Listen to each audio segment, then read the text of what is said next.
زکوٰۃ ادا کرنے والا جنتی ہے۔ حضرت ابو ہریرہ کہتے ہیں کہ ایک اعرابی نبی اکرم صلی اللہ علیہ وسلم کی خدمت میں حاضر ہوا اور عرض کیا، مجھے ایسا عمل بتائیے جسے کرنے سے میں جنت میں داخل ہو جاؤں۔ آپ نے فرمایا، اللہ تعالیٰ کی عبادت کرو، اس کے ساتھ کسی کو شریک نہ کرو، فرض نماز قائم کرو، فرض زکوٰۃ ادا کرو اور رمضان المبارک کے روزے رکھو۔ اس نے کہا، اللہ کی قسم میں اس سے زیادہ کچھ نہ کروں گا۔ جب وہ آدمی واپس ہوا تو آپ نے فرمایا، جسے جنتی آدمی دیکھنا پسند ہو وہ اسے دیکھ لے۔ اسے بخاری نے روایت کیا ہے۔ تو اس سے کیا پتہ چلتا ہے کہ جو لوگ اپنے فرائض ادا کریں، اور اس موضوع کی مناسبت سے جو زکوٰۃ ادا کرنے والا ہے وہ اپنے اس فعل کی وجہ سے جنت میں جائے گا، جبکہ وہ باقی فرائض بھی ادا کرے۔ زکوٰۃ ادا کرنے والے کے ایمان کی گواہی رسول اللہ صلی اللہ علیہ وسلم نے دی ہے۔ حضرت ابو مالک اشعری سے روایت ہے کہ نبی اکرم صلی اللہ علیہ وسلم نے فرمایا، وضو اچھی طرح کرنا نصف ایمان ہے۔ کبھی ہم نے سوچا کہ یہ بھی ایمان کا حصہ ہے؟ جب ہم طہارت حاصل کر رہے ہوتے ہیں تو گویا ایک طرح سے اپنے ایمان کی بھی تجدید کر رہے ہوتے ہیں۔ اور الحمدللہ کہنا میزان کو نیکیوں سے بھر دیتا ہے۔ سبحان اللہ اور اللہ اکبر کہنا آسمان اور زمین کو نیکیوں سے بھر دیتے ہیں۔ کہیے الحمدللہ، سبحان اللہ، اللہ اکبر۔ جب ایسے کوئی حدیث سنا کریں، پڑھا کریں، فوراً ساتھ ہی عمل کر لیا کریں، کیونکہ پھر تو پتہ نہیں یاد کب تک رہتی ہے کب تک نہیں، لیکن جس وقت سامنے آئی چیز اسی وقت اس کو کر گزرے۔ نماز قیامت کے دن روشنی ہوگی، سبحان اللہ، اور زکوٰۃ صاحب ایمان ہونے کی دلیل ہے۔ صبر کرنا روشنی ہے، یعنی جو انسان صبر کرتا ہے اللہ تعالیٰ اس کے مسئلے کا حل نکال دیتا ہے۔ روشنی سے مراد کیا؟ یعنی آپ غم کے گھونٹ پی رہے ہیں، تکلیف میں ہیں، صبر کر رہے ہیں، اور صبر کرتے ہوئے کوئی غلط کام نہیں کرتے تو شیطان آپ کو سجھاتا ہے کہ آپ کے مسئلے کا حل کچھ بھی نہیں ہوگا، آپ کو سولوشن نہیں ملے گا، لیکن اللہ سبحانہ تعالیٰ اچانک آپ کے دل میں خیال ڈال دیتے کہ اچھا یہ کام ایسے نہیں ایسے کر لو، اور آپ کو کہتے ہیں کہ او مجھے سمجھ آ گئی مجھے کیا کرنا ہے۔ یہ کون سجھاتا ہے؟ یہ کہاں سے آتی ہے روشنی؟ یہ اللہ سبحانہ تعالیٰ آپ کو دے رہا ہوتا ہے، ٹھیک ہے؟ تو یہ جو صبر کے بعد آپ کو اجر ملتا ہے اور پھر ٹھنڈک ملتی ہے، جیسے پسینہ آنے کے بعد جسم ٹھنڈا ہو جاتا ہے، اسی طرح صبر کی شدت اور بھٹی سے گزرنے کے بعد بھی آپ کو ایمان کی حلاوت نصیب ہوتی، اور یقینی طور پر لازمی طور پر مسائل کا حل ملتا ہے، اور وہ اللہ سبحانہ تعالیٰ اسباب پیدا کر دیتا ہے۔ اور قرآن تیرے حق میں حجت بنے گا، یعنی قیامت کے دن، یا تیرے خلاف حجت بنے گا۔ اسے نسائی نے روایت کیا ہے۔ عربی کی عبارت دیکھیے، اس میں آپ دیکھیے کہتے ہیں کہ وَالصَّلَاةُ نُورٌ وَالزَّكَاةُ بُرْهَانٌ، وَالزَّكَاةُ بُرْهَانٌ، زکوٰۃ دلیل ہے کس بات کی؟ کہ تم مومن ہو، تو گویا ایمان کی علامت ہوئی۔ خالد بن اسلم کہتے ہیں کہ ہم عبداللہ بن عمر کے ساتھ نکلے تو ایک دیہاتی نے کہا، مجھے اللہ تعالیٰ کے اس قول والذین یکنزون الذہب والفضة کے مطلب سے آگاہ فرمائیے۔ حضرت ابن عمر نے فرمایا، جس آدمی نے سونا چاندی جمع کیا اور اس کی زکوٰۃ نہ دی تو اس کے لیے خرابی ہے، اور یہ آیت زکوٰۃ کا حکم اترنے سے پہلے کی ہے۔ جب زکوٰۃ فرض ہوئی تو اللہ تعالیٰ نے مال زکوٰۃ کے ذریعے اس کو پاک کر دیا۔ اسے بخاری نے روایت کیا ہے۔ اور زکوٰۃ ادا کرنے سے مال میں اضافہ ہوتا ہے، کیونکہ زکوٰۃ کا معنی کیا ہے؟ النمو والزیادہ، یعنی اس سے مال زیادہ ہوتا ہے، بڑھتا ہے اور ملتا ہے، ٹھیک ہے۔ اس کے علاوہ بھی کچھ اور فائدے ہیں جو دیگر احادیث میں بیان ہوئے ہیں۔ سب سے پہلی بات تو یہ کہ زکوٰۃ کی ادائیگی اللہ تعالیٰ کی اطاعت کا ذریعہ ہے، یعنی ہم اللہ سبحانہ وتعالیٰ کا ایک حکم مانتے ہیں، اور جب انسان اللہ تعالیٰ کی اطاعت کرتا ہے تو اللہ تعالیٰ ایسے بندے پر رحمت فرماتا ہے، اس کو ثواب دیتا ہے، اس کو عذاب سے بچاتا ہے، ایسا شخص اللہ کی رضا پاتا ہے، ٹھیک ہے۔ کیا کیا فائدے ہیں بتائیے اب مجھے؟ اطاعت کا موقع ملتا ہے، اللہ کا حکم مان رہے ہیں، کوئی معمولی بات نہیں ہے، اور اللہ کی رحمت آتی ہے اطاعت سے، اور ثواب ملتا ہے، جزا ملتی ہے، مال کا ایک درہم 700 اور کئی گنا انسان کو واپس اللہ سبحانہ وتعالیٰ دنیا اور آخرت دونوں جگہ لوٹاتا ہے۔ فرشتے دعائیں کرتے ہیں کہ اللہ جو دے رہا ہے اس کو اور زیادہ دے۔ اور کیا ملتا ہے؟ عذاب سے بچاؤ ہوتا ہے۔ اب یہ دو الگ الگ چیزیں ہیں، ایک ہے جنت کا ملنا اور ایک ہے عذاب سے بچنا۔ بعض لوگ جنت میں جائیں گے لیکن عذاب بھگت کے، ٹھیک، اور بعض لوگ جنت میں جائیں گے عذاب کے بغیر ہی۔ تو عذاب سے بچنے کا بھی موقع ملتا ہے انسان کو، کیونکہ مال کا دینا انسان کے لیے ایک حفاظت کا ذریعہ بن جاتا ہے۔ آگے انشاءاللہ ہم دیکھیں گے کہ کس طرح قبر میں حفاظت ہوتی ہے زکوٰۃ اور صدقات دینے سے، اور باقی بھی حشر کے دن کیا انسان کو فائدے ہوں گے۔ اور پھر یہ ہے کہ اللہ کی رضا حاصل ہوتی ہے، پھر اللہ سبحانہ وتعالیٰ کے قرب کا ذریعہ ہے۔ اللہ عز و جل فرماتا ہے، جو شخص میرے کسی دوست کی تذلیل کرتا ہے وہ مجھ سے جنگ کو حلال کر لیتا ہے۔ یعنی ایک شخص اگر اللہ کا محبوب ہے، اللہ کا پیارا ہے، اور کوئی اس کو ذلیل کرنے پہ تلا ہوا ہے تو اللہ سبحانہ تعالیٰ خود اس سے نبٹ لیتا ہے. اور فرائض کی ادائیگی سے زیادہ بندہ کسی چیز سے میرا قرب حاصل نہیں کرتا. فرائض کی ادائیگی سے بڑھ کر بندہ کسی چیز سے میرا قرب حاصل نہیں کرتا. یعنی اگر آپ اللہ کے مقرب بندوں میں شامل ہونا چاہتے ہیں، شوق ہے نیئرسٹ ٹو اللہ سبحانہ و تعالی، تو سب سے زیادہ جو چیز آپ کو فائدہ دے گی وہ فرائض کی ادائیگی ہے. اپنے فرض پورے کیجیے. اور بندہ میرا قرب حاصل کرنے کے لیے مسلسل نوافل پڑھتا رہتا ہے حتیٰ کہ میں اس سے محبت کرنے لگتا ہوں. تو قرب فرائض سے ملتا ہے اور محبت نوافل سے. دوبارہ دہراؤں گی، کہیں موٹا کر کے اپنے پاس لکھ لیجئے، قرب فرائض کی ادائیگی سے اور محبت نوافل کی ادائیگی سے. پھر اگر وہ مجھ سے کچھ مانگتا ہے تو میں اسے عطا کرتا ہوں. اللہ اکبر. ہم سب چاہتے ہیں ہماری دعائیں قبول ہوں. اگر دعا کرتا ہے تو اسے قبول کرتا ہوں. اور مجھے اپنے کسی کام میں ایسا تردد نہیں ہوتا جیسا اپنے بندے کی موت پر ہوتا ہے، کیونکہ وہ موت کو پسند نہیں کرتا اور میں اسے تنگ کرنا اچھا نہیں سمجھتا. تو جو لوگ اللہ کے مقرب اور محبوب بندے ہوتے ہیں، اللہ سبحانہ تعالیٰ انہیں موت کی تکلیف بھی نہیں دینا چاہتا. اللہ کی تائید پھر انسان کو حاصل ہونے لگتی. تو زکوٰۃ کی ادائیگی صرف ایک بوجھ سمجھ کے لے کے، اچھا کتنے پیسے ہیں کیلکولیشن کرو، اتنے روپے بن گئے، اتنا زیور سے اتنے تولے سونا ہے، اتنے وہ بن گئے، اچھا اتنے بنتے، چلو لفافے میں ڈالو اور جا کے دے آؤ جہاں دینا ہے. کوئی روح نہیں، کوئی محبت نہیں، کوئی دل میں وہ احساس نہیں کہ ہم کیا کرنے جا رہے ہیں. تو کچھ بھی اللہ کے لیے دینا ہو تو بے روح نہ ہو. اس وقت اس کو گنتے ہوئے، کیلکولیٹ کرتے وقت، اس کا اہتمام انتظام کرتے وقت نہ تنگ ہونا ہے نہ پریشان ہونا ہے. محبت کے ساتھ اس کو ادا کرنا ہے کہ مجھے اس سے اللہ کا قرب ملے گا. اور اگر میں اضافے کے ساتھ دوں گی، یعنی اس میں صدقہ بھی ڈال دوں گی، تو اللہ کی محبت نصیب ہوگی، دعائیں قبول ہوگی اور آخرت بھی اچھی ہوگی. اور جہاں تک رحمت پانے کا تعلق ہے، وَأَقِيمُوا الصَّلَاةَ وَآتُوا الزَّكَاةَ وَأَطِيعُوا الرَّسُولَ لَعَلَّكُمْ تُرْحَمُونَ، اس کی دلیل ہے.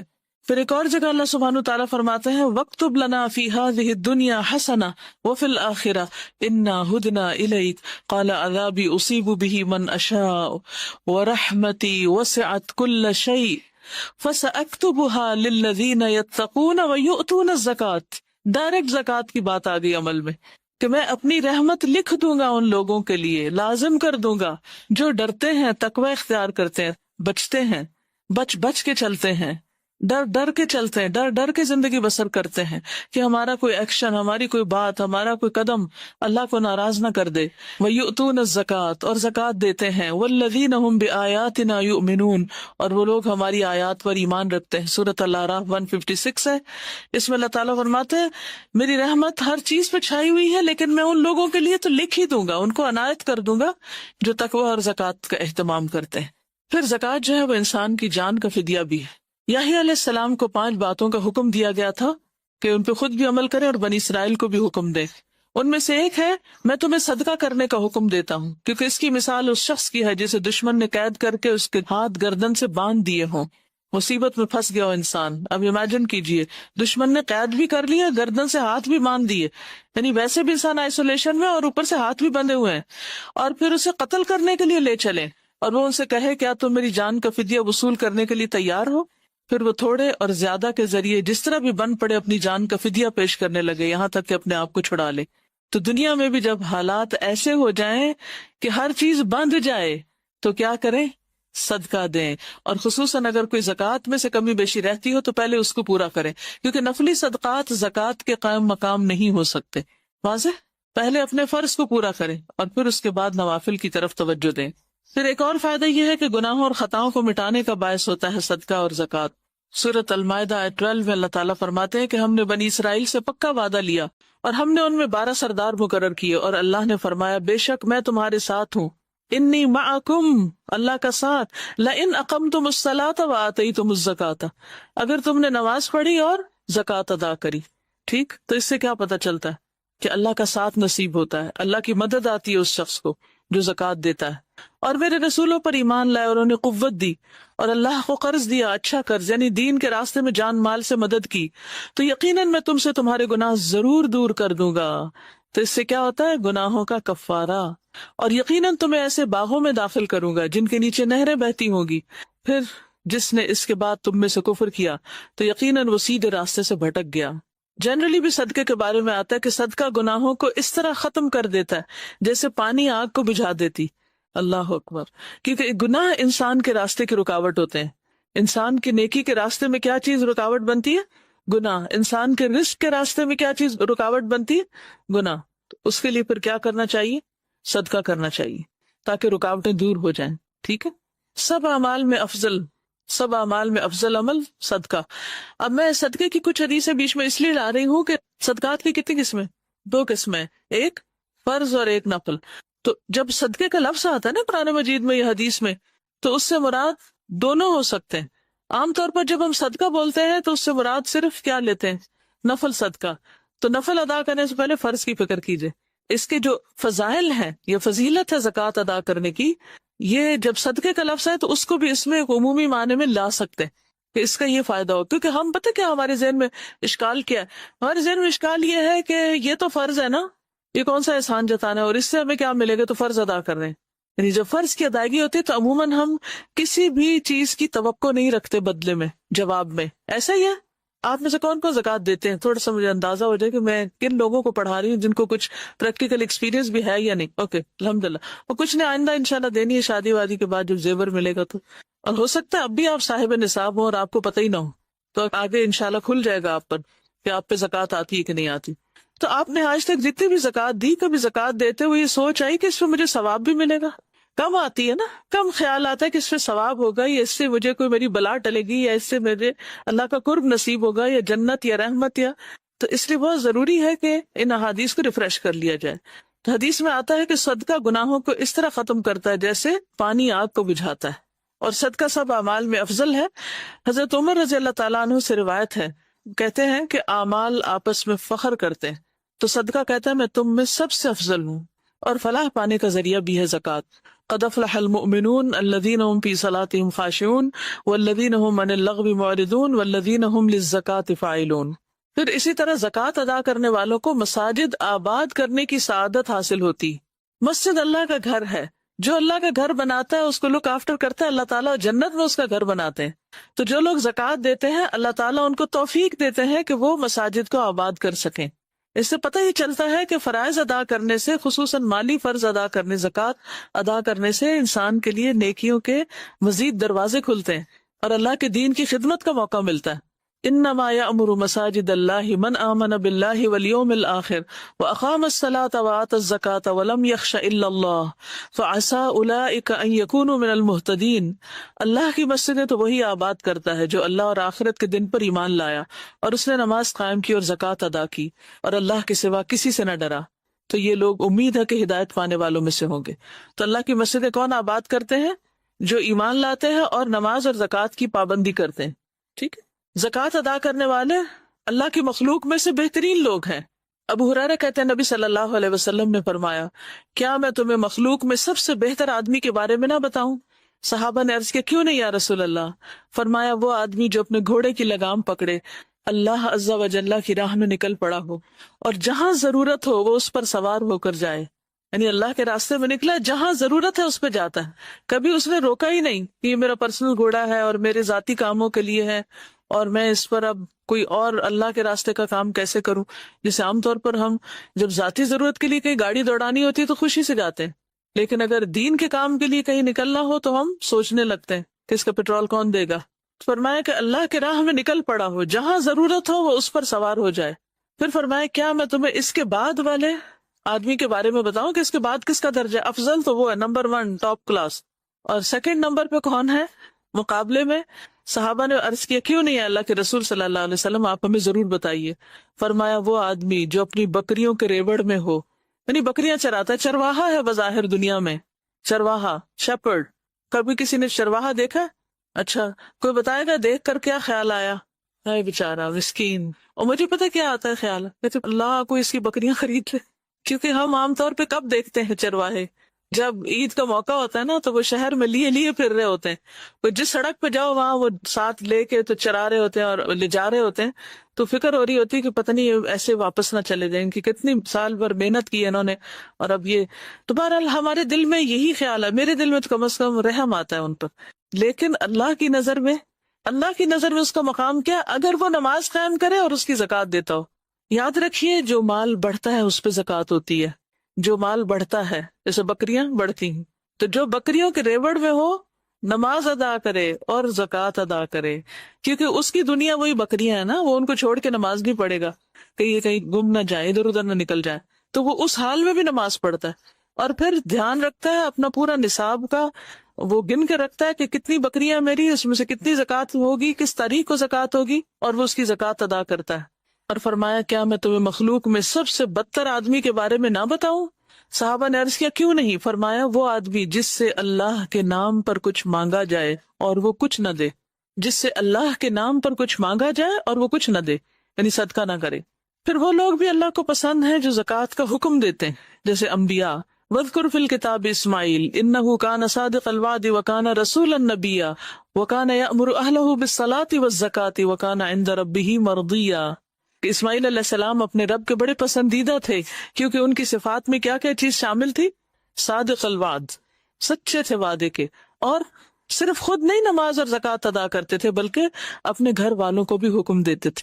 تو اگر آپ رب کا مرضیہ بننا چاہتی ہیں تو صرف نام رکھنے سے کافی نہیں ہوگا تو مرضیہ نام رکھ لیں اپنا، بلکہ کیا کرنا پڑے گا؟ خود ادا کرنے کے ساتھ ساتھ گھر والوں کو بھی بتانا پڑے گا۔ آپ کچھ شیئر کر رہے ہیں گھر جا کر کہ کچھ نہیں بتا رہے؟ گھر جا کر امی کو کیا بتایا؟ لائیو کلاس لے لیں۔ آپ نے خود کیوں نہیں بتایا؟ یہ بھی ایک نیکی کا کام ہے کہ آپ نے کسی کو راہ لگا دیا، لیکن خود بھی بتانا چاہیے، ٹھیک ہے؟ ایک ایک بات گھر جا کے ضرور شیئر کیا کریں، کم از کم چہرے والی بات ہی سب کو شیئر کر دیتے۔ الحمدللہ کہتی ہے کہ انہوں نے ایک بات بتائی تو ہسبینڈ کہتے ہیں سب کیوں نہیں بتاتی، اور بھی بتائیں۔ الحمدللہ بہت اچھی بات ہے۔ اور ہاسٹل والے کیا کر سکتے ہیں؟ آپس میں ڈسکس کریں، برین اسٹارم کریں، اور اپنے جذبات کا اظہار کریں کہ ایک چیز کو پڑھ کے آپ کے دل میں عمل کی کیا خواہش پیدا ہوئی ہے۔ لیکن علمی گفتگو اور آپس میں ایک دوسرے سے تذکرہ، مذاکرہ، ڈسکشن علم کو پختہ کرنے کے لیے بہت ضروری ہے، ٹھیک ہے؟ پھر مال کا شر اور وبال دور کرنے کا ذریعہ ہے۔ جابر رضی اللہ عنہ سے مروی ہے کہ ایک شخص نے کہا، اے اللہ کے رسول صلی اللہ علیہ وسلم، اگر کوئی شخص اپنے مال کی زکوٰۃ ادا کرے تو کیسا ہے؟ آپ نے فرمایا، جس نے اپنے مال کی زکوٰۃ ادا کی بس اس سے اس کے مال کی برائی جاتی رہے گی، یعنی اس کے مال کا شر دور ہو جائے گا، اس کا نقصان دور ہو جائے، یعنی اس کے اندر بھی خیر اور شر ہے نا۔ بعض اوقات اپنے ہی مال سے آپ ایسی چیز خرید بیٹھتے ہیں جو آپ ہی کے لیے وبال جان بن جاتی۔ مثلا ایک گاڑی خرید لیتے ہیں جس سے ایکسیڈنٹ ہو کے انسان کا انتقال ہی ہو جاتا ہے، اور یہ تو آپ نے پڑھا ہی کہ صدقات کو اللہ تعالیٰ بڑھاتا ہے، زکوٰۃ دینے سے مال بڑھتا ہے۔ یمحق اللہ الربا ویربی الصدقات، اور پھر سورۃ الروم کی 39 آیت جو بھی بتا رہی تھی کہ فاولئک هم المضعفون، اور پھر یہ وعدہ بھی سورۃ سبا 39 میں کیا گیا، وما انفقتم من شیء فهو یخلفہ وہو خیر الرازقین، اور تم جو بھی چیز خرچ کرتے ہو وہ اس کی جگہ اور دیتا ہے، فہو یخلفہ، تم جو بھی چیز خرچ کرتے ہو وہ اس کی جگہ اور دیتا ہے۔ ایسا نہیں ہے کہ وہ تم سے لے لے اور پھر تمہیں دینا بھول جائے، وہ ضرور دیتا ہے، اور وہ سب رزق دینے والوں سے بہتر ہے۔ کوئی ماں باپ، کوئی بہن بھائی، دوست، عزیز، رشتہ دار، شوہر، کوئی بھی ایسا نہیں ہو سکتا کہ جو آپ کو اس طرح دے جو رب دیتا ہے، اور پھر صدقہ مال کو کم نہیں کرتا۔ ما نقصت صدقۃ من مال، اس سے برکت اور اضافہ ہو جاتا ہے، کیونکہ زکوٰۃ تو ہے ہی بڑھانے والی مال کو۔ حدیث قدسی میں آتا ہے کہ خرچ کرو تم پر خرچ کیا جائے گا، یا خرچ کرو میں تم پر خرچ کروں گا۔ رسول اللہ صلی اللہ علیہ وسلم نے فرمایا، صحیح مسلم کی روایت ہے، اللہ کا دایاں ہاتھ بھرا ہوا ہے اور رات دن کی فیاضی سے اس میں کوئی کمی واقع نہیں ہوتی۔ کیا تم نہیں دیکھتے کہ اس نے آسمان و زمین کے پیدا کرنے سے کتنی فیاضی کی ہے؟ جب سے آسمان و زمین پیدا ہوئے وہ خرچ کر رہا ہے، لیکن اس کے دائیں ہاتھ میں کوئی کمی واقع نہیں ہوتی، یعنی سب کچھ دے کے بھی کچھ نہیں ختم ہوتا۔ پھر اسی طرح اللہ سبحانہ وتعالیٰ کئی گنا بڑھا کے چیز واپس کرتے ہیں۔ ان المصدقین والمصدقات واقرضوا اللہ قرضا حسنا یضاعف لهم ولهم اجر کریم، بلا شبہ صدقہ کرنے والے مرد اور صدقہ کرنے والی عورتیں اور جنہوں نے اللہ کو اچھا قرض دیا انہیں کئی گنا زیادہ دیا جائے گا اور ان کے لیے باعزت اجر ہے۔ صدقہ اور زکوٰۃ کی دنیا میں بھی حیران کن اثرات نظر آتے ہیں۔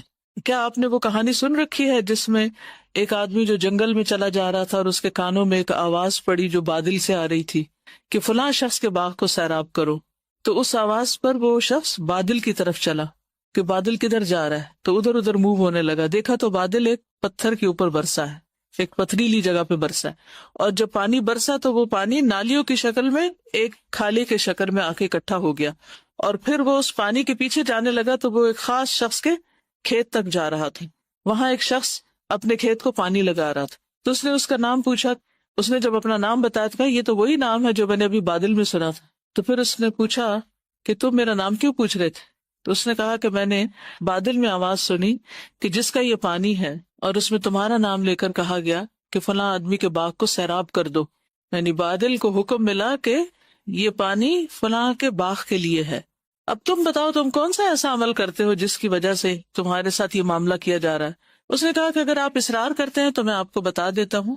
میں باغ کی پیداوار پر غور کرتا ہوں تو میں اس کے 3 حصے کرتا ہوں. 1/3 صدقہ کرتا ہوں, 1/3 دے دیتا ہوں. another 1/3 جو ہے اس کو اپنے گھر والوں کو کھلاتا ہوں, گھر والوں کی ضروریات پوری کرتا ہوں. اور باقی تیسرا حصہ یعنی ٹوٹل مال کے 3 حصے کر کے 1 صدقہ کر دیا, 1 گھر والوں کو دے دیا اور 1 واپس باغ میں ڈال دیتا ہوں. یعنی اس پر پھر مزید جو کچھ خرچ آتا ہے باغ کو سنوارنے میں وہ لگا دیتا ہوں.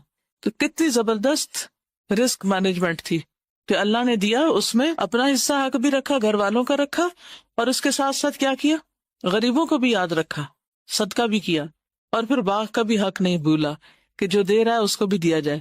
پھر مال کا خرچ کرنا انسان کو سخی بناتا ہے. اب آپ کہیں گے یہ کیسے ہوتا؟ پتہ کیا ہے, انسان وہ کام بار بار کرنا چاہتا ہے اور کرنا چاہتا ہے جس کے کرنے سے اس کو مزہ آتا ہے. تو جب آپ اللہ کے راستے میں دیتے ہیں تو آپ کو خوشی ہوتی ہے, اس خوشی کا مزہ پھر لینا چاہتے ہیں, پھر آپ اور کرتے ہیں, پھر آپ اور کرتے ہیں. تو اس طرح نفس میں فراخی آتی چلی جاتی. ابو ہریرہ سے روایت ہے, انہوں نے نبی صلی اللہ علیہ وسلم کو یہ فرماتے ہوئے سنا کہ بخیل اور خرچ کرنے والے کی مثال ایسے 2 لوگوں کی ہے جن کے بدن پر لوہے کے 2 کرتے ہیں, ان کے سینے سے ہنسلی تک جیسے جیکٹ ہوتی ہے. جب خرچ کرنے والا خرچ کرتا ہے تو اس کے تمام جسم کو وہ کرتا چھپا لیتا ہے اور تمام جسم پر پھیل جاتا ہے, یعنی اس کی کنڈیاں کھلنے لگتی ہیں, وہ لمبا ہونا شروع ہو جاتا ہے اور اس کی انگلیاں اس میں چھپ جاتی ہیں, بازو بھی لمبے ہو جاتے ہیں, چلنے میں اس کے پاؤں کا نشان مٹ جاتا ہے, یعنی اس کے نیچے بھی لانگ ڈریس بن جاتا ہے. لیکن بخیل جب خرچ کرنے کا ارادہ کرتا ہے تو اس کا ہار ہلکا ایک دوسرے سے چمٹ جاتا ہے, تانگ ہونے لگتا ہے, اور پھر وہ اسے کھولنا چاہتا تو کھلتا نہیں اور وہ کچھ دے نہیں پاتا. تو یہ 2 ڈفرنٹ پرسنالٹیز ہیں, ایک وہ جو دیتا ہے اور پھر دیتا چلا جاتا ہے اور کھلتا جاتا ہے. پھر فتنوں کا کفارہ ہو جاتا ہے, یعنی انسان کا وہ فتنہ جو اس کی بیوی, اولاد اور پڑوسی میں ہوتا ہے, نماز, صدقہ اور اچھی بات اس کے لیے کفارہ بن جاتی. یعنی ہم سے جو غلطیاں ہوتی رہتی ہیں انسانوں کے حق میں, پھر جب انسانوں کی ہی ہم مدد کرتے ہیں تو اللہ سبحانہ وتعالی ہماری تکلیفوں کو دور کر دیتے ہیں. پھر اسی طرح زکوٰۃ انسان کے اعمال کی حفاظت بھی کرتی ہے. قبر میں مومن کی حفاظت کا ذریعہ ہے, قبر میں مومن کی حفاظت کا ذریعہ ہے. نبی صلی اللہ علیہ وسلم نے فرمایا, میت کو جب اس کی قبر میں رکھا جاتا ہے تو وہ ان کے پلٹ جانے کے وقت ان کے جوتوں کی آواز سنتا ہے. اگر وہ مومن ہوتا ہے تو نماز اس کے سرہانے آ جاتی ہے, سر کی طرف, روزہ اس کی دائیں طرف ہوتا ہے, رائٹ سائڈ پہ, زکوٰۃ اس کی بائیں طرف ہوتی, اور دیگر نیک کام, صدقہ, نماز, نیکی اور لوگوں سے اچھائی اس کے دونوں پاؤں کے پاس ہوتے ہیں. یعنی باقی اچھے اچھے کام سارے پاؤں کی طرف آ جاتے ہیں. پھر اس کے داہنے طرف سے آیا جاتا ہے, یعنی کوئی تکلیف آنے لگتی تو روزہ کہتا ہے میری طرف سے آنے کا کوئی راستہ نہیں, وہ بلاک کر دیتا ہے. پھر اس کے بائیں طرف سے آیا جاتا ہے تو زکوٰۃ کہتی ہے میری طرف سے آنے کا راستہ نہیں. پھر اس کے دونوں پاؤں کی طرف سے آیا جاتا ہے تو نیک اعمال, صدقہ, نماز, نیکی یعنی نوافل وغیرہ اور لوگوں سے اچھا سلوک کہتے ہیں کہ میری طرف سے آنے کا راستہ نہیں. اور اس طرح وہ انسان ہر طرح کی تکلیف سے پروٹیکٹڈ ہوتا ہے. تو دنیا میں بھی پروٹیکٹ کرتے ہیں انسان کو صدقہ, بری موت سے بچاتا ہے, بہت سی برائیوں سے بچا لیتا ہے, اور قبر میں بھی اس کی حفاظت کرتا ہے. آپ صلی اللہ علیہ وسلم نے فرمایا, ان الصدقۃ لتطفئ عن اہلها حر القبور, صدقہ کرنے والوں کی قبروں سے حرارت بجھاتا ہے, یعنی قبر کی آگ, قبر کی گرمی دور کرتا ہے. گویا قبر کا ایئر کنڈیشنر ہے, قبر ٹھنڈی ہوگی اس سے. پھر آخرت میں بہترین انجام, رجال لا تلہیہم تجارۃ ولا بیع عن ذکر اللہ واقام الصلاۃ وایتاء الزکاۃ یخافون یوما تتقلب فیہ القلوب والابصار. وہ مرد جنہیں اللہ کے ذکر سے اور نماز قائم کرنے سے اور زکوٰۃ دینے سے نہ کوئی تجارت غافل کرتی ہے, نہ خرید و فروخت, یعنی اپنے فرائض کی ادائیگی میں وہ پکے رہتے ہیں. وہ اس دن سے ڈرتے ہیں جس میں دل اور آنکھیں الٹ جائیں گی.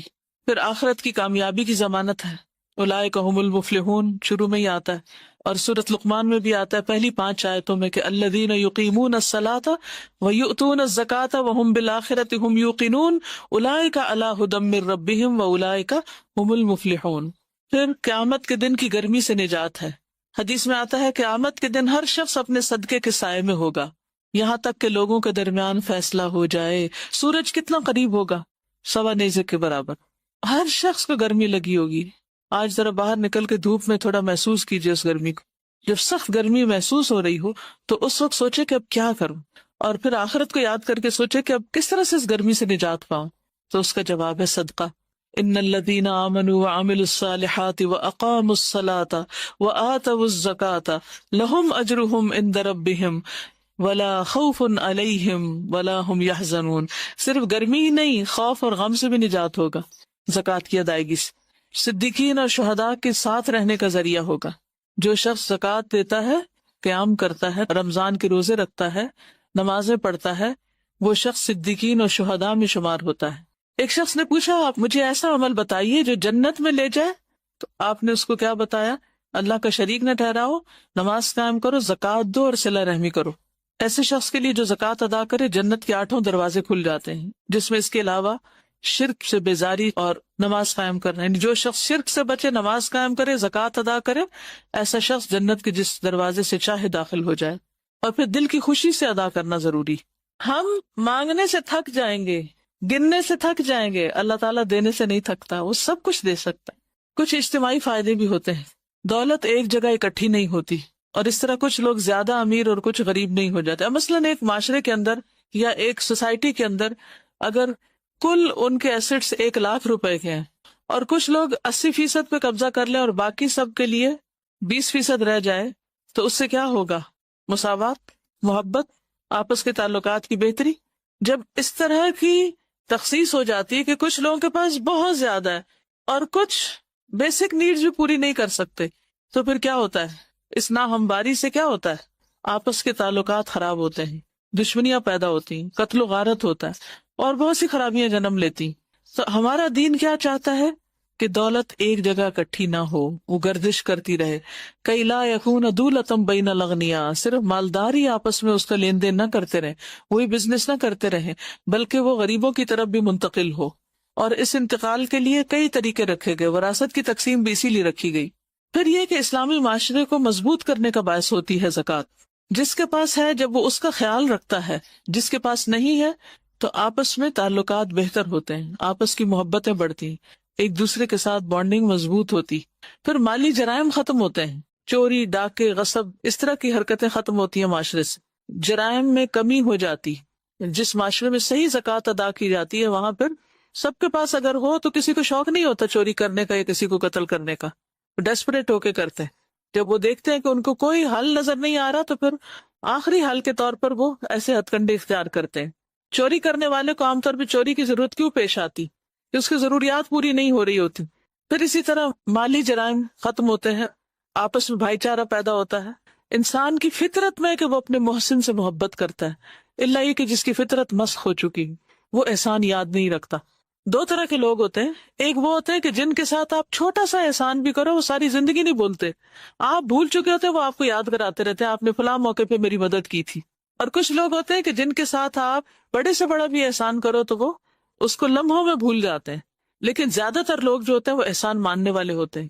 ٹھیک، اگر ویسے ہر وقت وہ نہ بھی مانے تو انہیں یاد ضرور ہوتا ہے، انسان کی فطرت میں ہے۔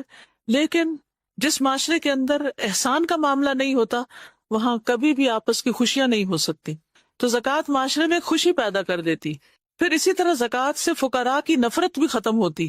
عموماً لوگ جو فقیر ہوتے ہیں ان کو لک ڈاؤن کرتے ہیں، ان کو حقیر سمجھتے ہیں، لیکن جب ہمدردی کے ساتھ ان پہ خرچ کریں گے تو یہ نفرت بھی کم ہوگی، دونوں طرف سے کم ہوگی۔ فقیر کو مالدار کی نعمت دیکھ کے غصہ نہیں آئے گا، اور مالدار فقیروں کو جب دیں گے تو ان کے اندر ایک خوشی پیدا ہوگی۔ پھر اسی طرح زکوٰۃ کا ایک مصرف مقروض کی مدد کرنا بھی ہے۔ تو جب کوئی شخص اپنی زکوٰۃ کسی مقروض کو دیتا ہے تو مقروض کو رسوائی اور غم سے نکلنے کا موقع دیتا ہے، اس سے بھی معاشرے کے اندر خوشحالی پیدا ہوتی۔ زکوٰۃ کے مصارف میں سے ایک مصرف نو مسلموں پہ خرچ کرنا، یا ایسے نان مسلمز پر جو مسلمان ہو سکتے ہوں، تو اس سے اسلام کی ترقی بھی ہوتی۔ تالیف قلب کے لیے زکوٰۃ دینے کا جو حکم آتا ہے، ان کے نزدیک اسلام ایک پسندیدہ دین بن جاتا ہے جو ان کی مدد کرتا ہے، اور اس طرح ان کے شر سے مسلمانوں کو محفوظ رکھا جاتا ہے، اور یہ دین کی تبلیغ اور دعوت کا ذریعہ بھی بنتا ہے۔ آپ کو یاد ہے حضرت صفوان کے بارے میں، جنہیں نبی صلی اللہ علیہ وسلم نے جنگ حنین کے بعد پوری وادی بکریوں کی دے دی تھی، تو اپنی قوم کی طرف آئے اور کہنے لگے کہ محمد صلی اللہ علیہ وسلم کا دین قبول کر لو، کیونکہ وہ ایسا دیتے ہیں کہ جس کے بعد انہیں فقر کا ڈر نہیں ہوتا، یعنی سب کچھ ہی دے دیتے ہیں پھر بھی نہیں ڈرتے، فاقہ کشی کا خوف نہیں رکھتے۔ ایک اور روایت میں آتا ہے کہ حنین کے دن نبی صلی اللہ علیہ وسلم نے صفوان ابن امیہ کو 100 اونٹ دیے، پھر دوبارہ 100 اونٹ دیے، پھر 100 اونٹ دیے، یعنی 300 کیملز، ایسے ہی ہے کہ 300 کارز۔ صفوان کہتے ہیں اللہ کی قسم رسول اللہ صلی اللہ علیہ وسلم نے مجھے عطا فرمایا جتنا بھی عطا فرمایا، اور آپ تمام لوگوں میں مجھے زیادہ ناپسند تھے، پھر جب آپ مجھے مسلسل دیتے رہے تو آپ مجھے سب لوگوں سے زیادہ محبوب ہو گئے۔ تو اگر آپ یہ چاہتے ہیں کہ لوگ آپ سے محبت کریں، اگرچہ یہ نیت نہیں ہونی چاہیے، لیکن نفرتوں اور کھچاؤ اور خاندان کے اندر قطع رحمی اور اس طرح کے جو منفی جذبات ہیں ان کو ختم کرنے کے لیے ایک سولوشن بھی ہے۔ نیت تو اللہ کی رضا ہی ہونی چاہیے، لیکن مسائل کا حل بھی ہے۔ یعنی جب آپ دوسروں کی مدد کرتے ہیں تو اس کے دل میں جو آپ کے بارے میں بدگمانیاں ہوتی ہیں کہ یہ میری مدد نہیں کرتا، اس کو میرا خیال نہیں، وہ بھی دور ہو جاتی، محبت بڑھتی۔ دیکھیے بیوی کو شوہر سے کیوں دلوایا گیا، کبھی آپ نے سوچا؟ بیوی خود بھی تو کما سکتی تھی۔ تو جو خواتین خود بھی کماتی وہ بھی دیکھیں کہ خود کمائی ہوئی آمدنی اور شوہر کے دیے ہوئے پیسے دونوں میں فرق ہوتا ہے۔ کیا فرق ہوتا ہے؟ فیلنگ میں کیا فرق ہوتا ہے؟ تو اللہ سبحانہ تعالیٰ نے اسی لیے شوہر کو قوام بنایا، اور پھر شادی کے موقع پر مہر لازم کیا، اور بعد میں بھی نان نفقہ کی ذمہ داری دی۔